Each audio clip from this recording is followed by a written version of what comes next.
Magandang umaga po sa inyong lahat. Meron akong ipapakita sa inyong mutya sa sprocket. Kung nakakita na kayo ng mutya sa sprocket, ito po ang itsura. Yan, mutya sa sprocket. Oh.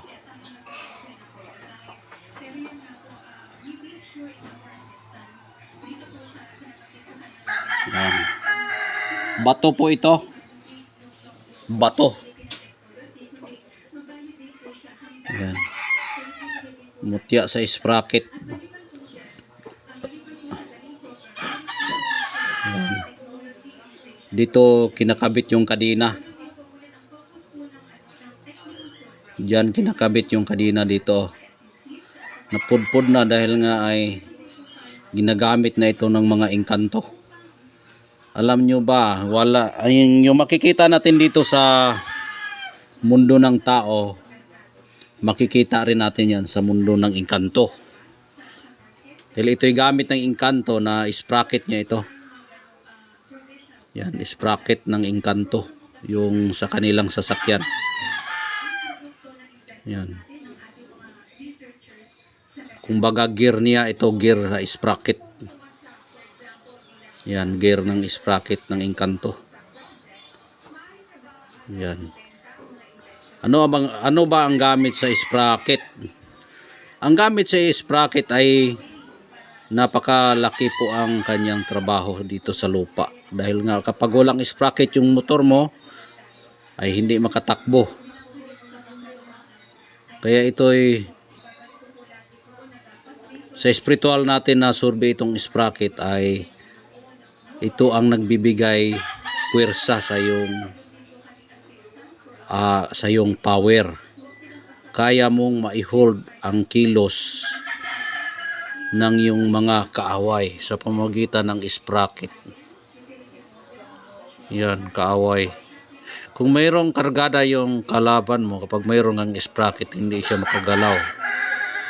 Dahil nga, sprocket yung dala mo na back to back nga oh. Sprocket. Yan.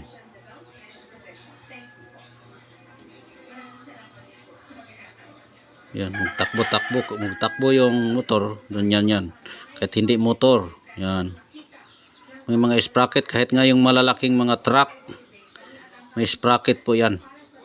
Kaya itong gamit natin sa mutya natin ng sprocket ay may malaki itong trabaho sa lupa.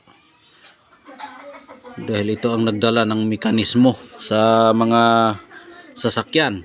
Kung sa spiritual ito ay kung ikaw ay huntingin ay hindi makalapit sa iyo yung kalaban dahil nga ang nagbibigay kilos sa tao ay yung kanyang sprocket.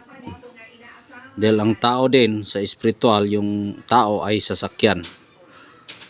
Yung sprocket ang nagbibigay kilos sa tao. Kaya itong ating mutya ngayon, holder ito, hindi makakilos yung mga kalaban mo dahil dito sa mutya ng sprocket. Yan po ang ibig sabihin. Alam nyo na po yan.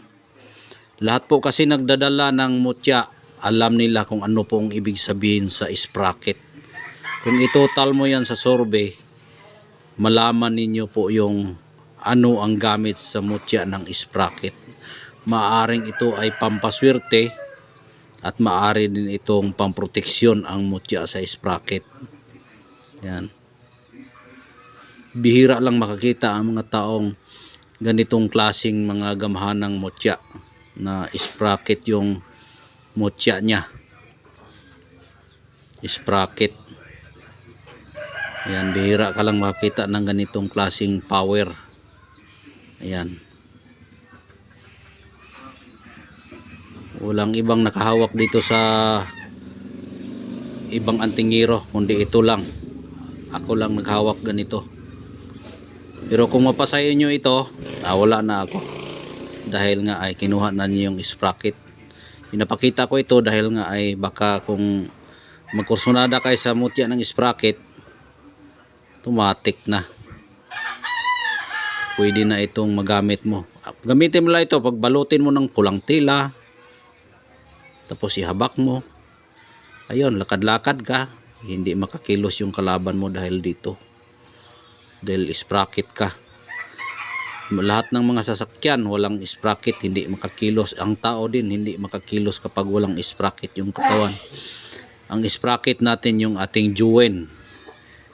Yung joint natin, tuhod, ng siko, lahat ng mga luta natin, sprocket po yan sa espiritual. Yan ay may mga kadina po yan lahat ng ating mga katawan. Kaya itong ating mutya ng sprocket ay nakasimbolo po yan sa ating katawang sprocket, yung katawan natin. Kaya kapag meron ka nito, hindi ka mapasukan, hindi ka malapitan. Pampasira ito sa mga taong masasama. Ayan ang ibig sabihin sa ating mutya na sprocket.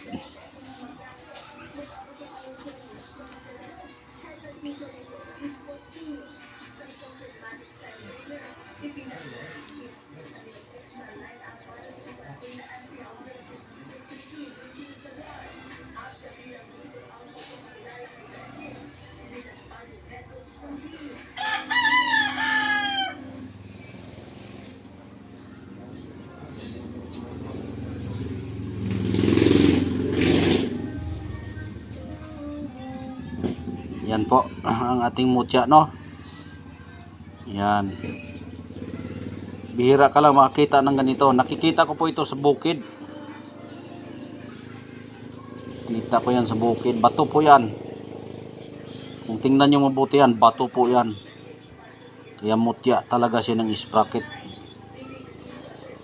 Bihira ka makakita ng ganyan na klaseng gamhanang mutya. Gamhanan at may virtudes. Yan ang mutya natin, no? Ganyan yan. Pagulong-gulong yan. Pagulong-gulong ganyan. Pagulong-gulong yan. Ayan yung sprocket natin.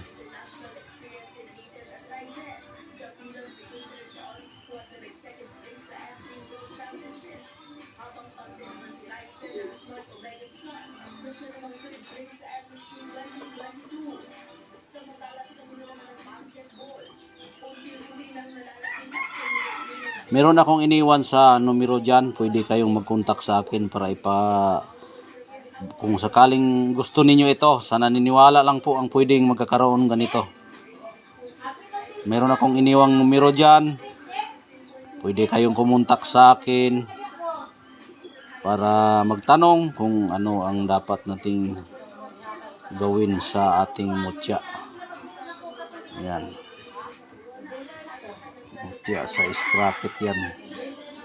Ayan po, no. Maraming salamat sa inyong pagsubaybay sa aking channel. Maraming salamat. God bless po sa inyong lahat. Bye bye. Ingat po kayo palagi.